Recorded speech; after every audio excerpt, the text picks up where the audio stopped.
All right, hey, what's up, guys? We are back, hole number 10 here. And again, we're going to use this strategy that I was mentioning. If you guys were playing the front nine, I mentioned that we were going to maybe just get a little bit more aggressive on this side. So we will use some ball pins, and you can see this gets the wind down into the twos. Getting the wind down into the twos is going to make it that much easier. And, you know, we could also go power if we wanted.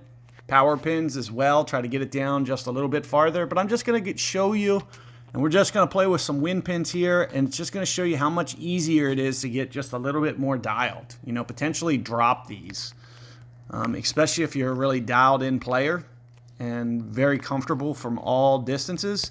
The difference between a 5 and a 2.7, it's going to be huge.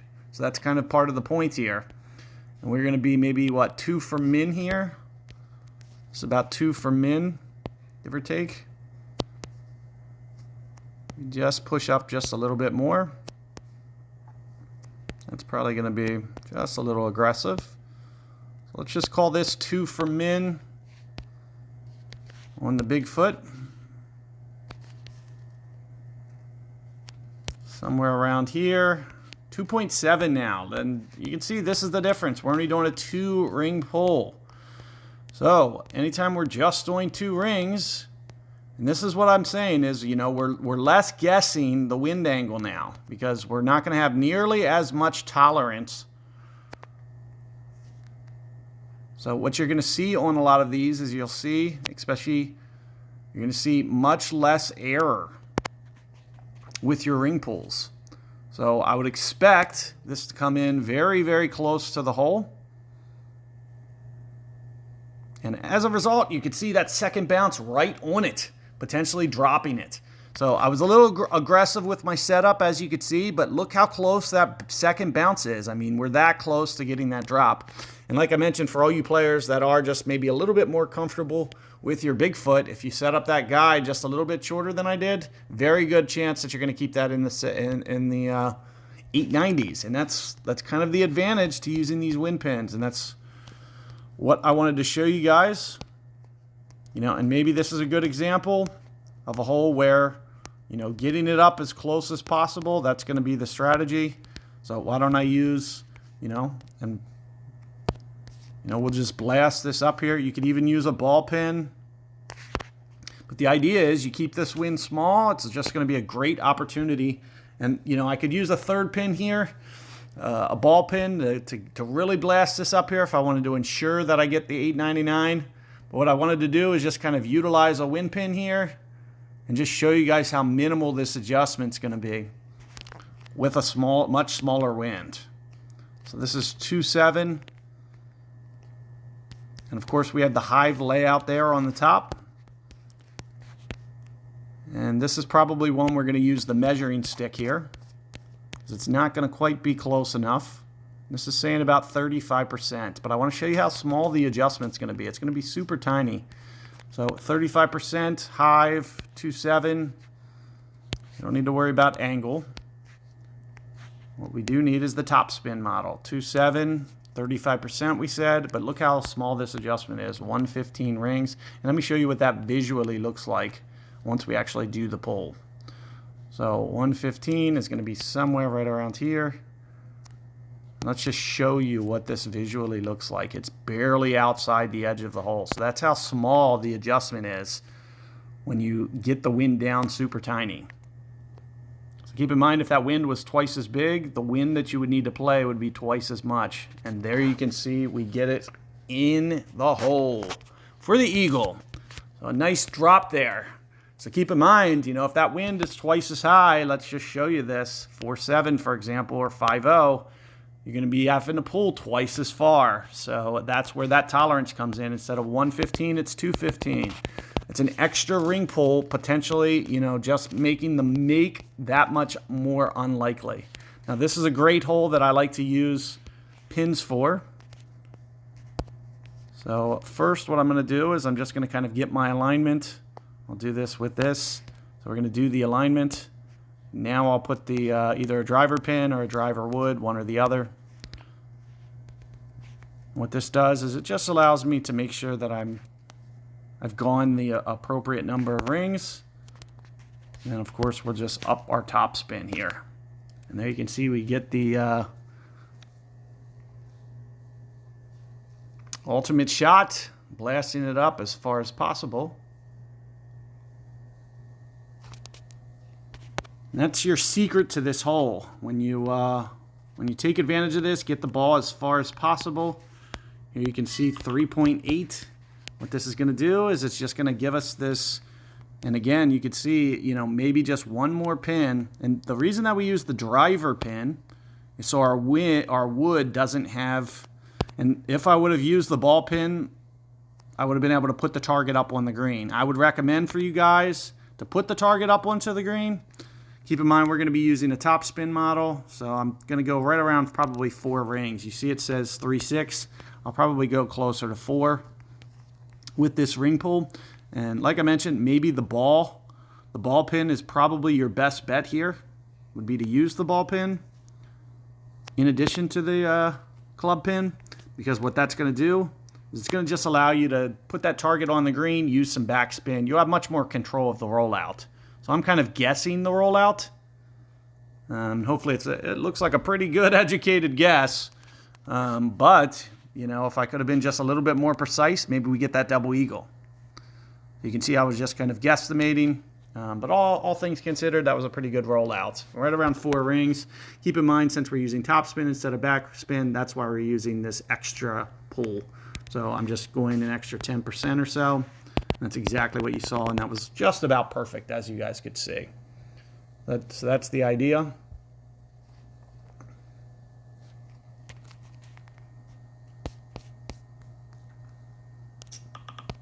And again, maybe we just blast this up here, utilize a ball pin. Using the ball pin, you guys are just going to see we're just that much more likely on the approach to get the eagle drop. So that's the reason for doing it. So keep all that in mind.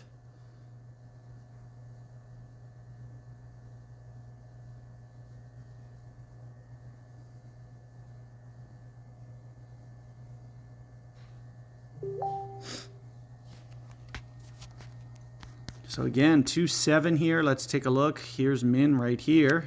This is 5 for min, 10 for min, 15 for min, 17 for min, 18 for min. Is this firing back? Yes, it is. So that's where you'll see that I'll just kind of take off some of that backspin. 18 for min. That's where we're taking off the backspin. As you can see, it's just going to keep it from rocking down. 18 for min. Saying 534. Remember, on the front, we were doing like 8 ring pulls. So the fact that it's only 5, it's that much less tolerance. So keeping that down is going to make it that much easier to hold out. So that's the purpose of using that win pin. It's one of the most effective pins in the game. And what it does is it just makes it that much more easy to control your run out. And that's how you're seeing a lot of these really top players hitting these very, very close. And as you can see, we get the 999. So we got the desired result. And, you know, it's simply just getting that win down. It makes it that much easier. So that is the advantage. That's the takeaway that you guys want to utilize. And as a result, you can see we're able to get that one. So good opportunity here. This is a very long hole. So what you're going to see, I'm going to blast it, maybe with a driver pin. Of course, we got to do a little bit over pull, so that's what you're going to see. We're going to go about 6 rings for a 4 mile per hour. And the reason to use the driver pin is to make sure that your second shot is within range. It just makes it that much easier. So we're going to go with the Hellfire. Let's just see if the 1 driver pin is enough to keep it in range. It looks like plenty. So we might not, you may or may not even need it. You could maybe just get away with a ball pin. Maybe a good idea for my shot is going with, oh, and I forgot to put the wind pin on. So we're going to have to play a higher wind. But here, this is a perfect example. This is 5 for min, 10 for min. I play this just 10 for min, give or take, with 3 bars of right spin, 9 for min, 10 for min, somewhere in there. So 10 for min and 3.9. Gonna be just a little bit harder. And what was this? 9, 10 for min, somewhere like that.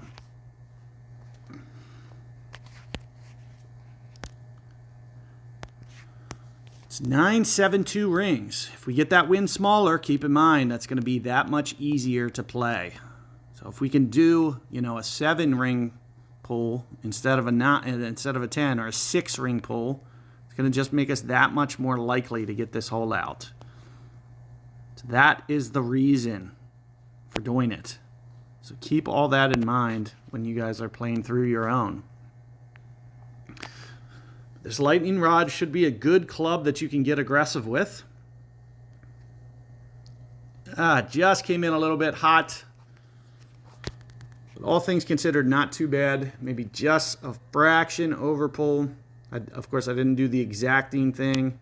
But like I mentioned, keeping that wind smaller, if you can get that wind below 2 or 2 miles per hour, it's going to be that much more likely to get that hole out.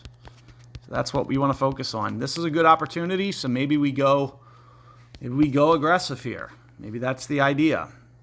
Here you can see Max is up here. Why don't we just go all out for this one? So for instance, a T-Rex ball minus 84, and again like we said and this is how we got an ace on our qualifier. So we just equip the right pins. We get the win to 1-7. So that's 10 for Max. This is 20 for Max. This is 25 for Max. 28 for Max. 30 for Max, give or take. We're just going to go 30 for Max. Keep that ball guide relatively aggressive.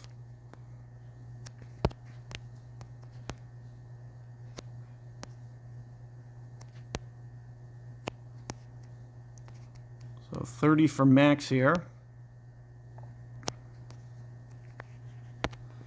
1.7 instead of 3.9. It's substantially different, and this is what I was mentioning with. So this is only a 4 ring pull.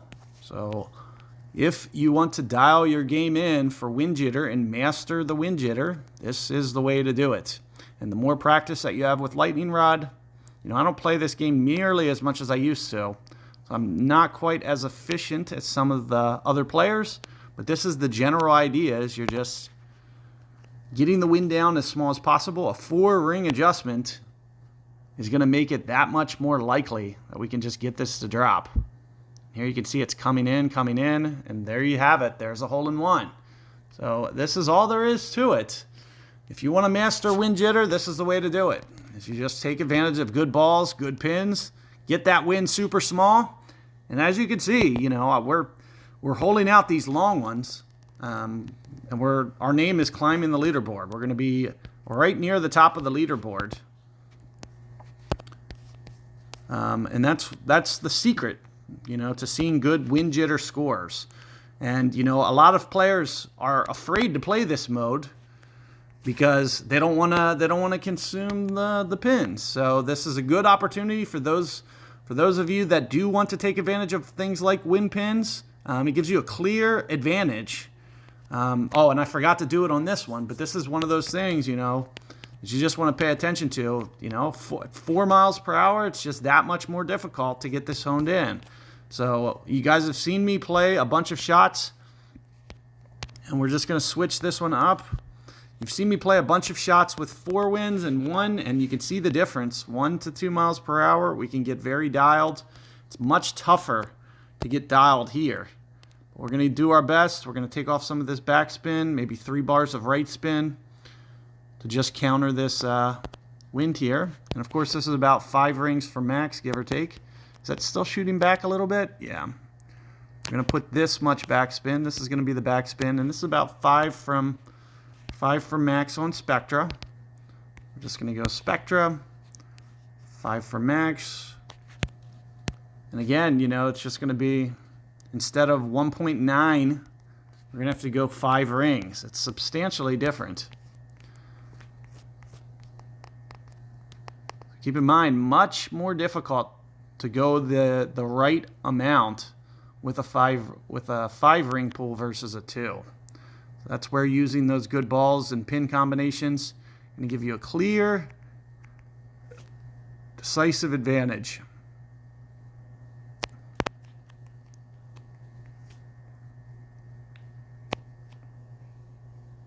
So let's see how well this comes in. Keep in mind, pool angle is also going to be important, but here you can see we're shooting it off to the left. It's just not quite the right pull. And you know, you would have had that much more of a better opportunity with the smaller wind. We would have been able to control that just that much better. So those are the type of factors that you want to be considering. It's getting that wind down as small as possible. And maybe we do that here. But as you can see, we're going to be in first place after the culmination of this round regardless. So it looks like here's where lightning rod ends.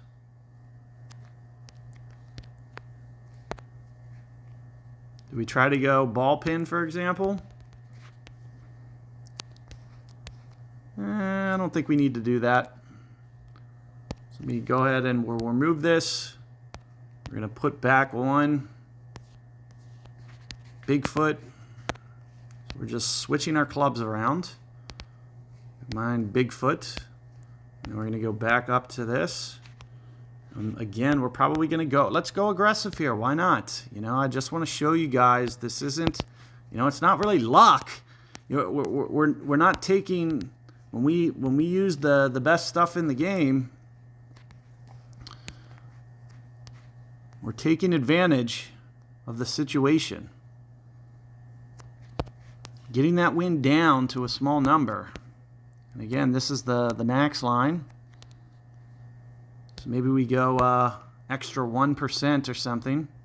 So ball pin, 1%. You can see what it does is it just lets me just ever so gently put the target just a little bit more aggressive. I'm probably about 0.8 rings from max here, or 0.8 rings from the pin, I mean. So if you want to use that as your starting reference, keep in mind we're going to do 1.7. Which is telling me at the max line, you know, 1.60. We're going to go 1.60 here. Stay fairly aggressive. And again, you know, like we said, this is how we're going to dial these in. Similar to how the, you know, you'll see scores, good scores. And that's more or less how they're doing it. So they're basically just getting this wind down small enough.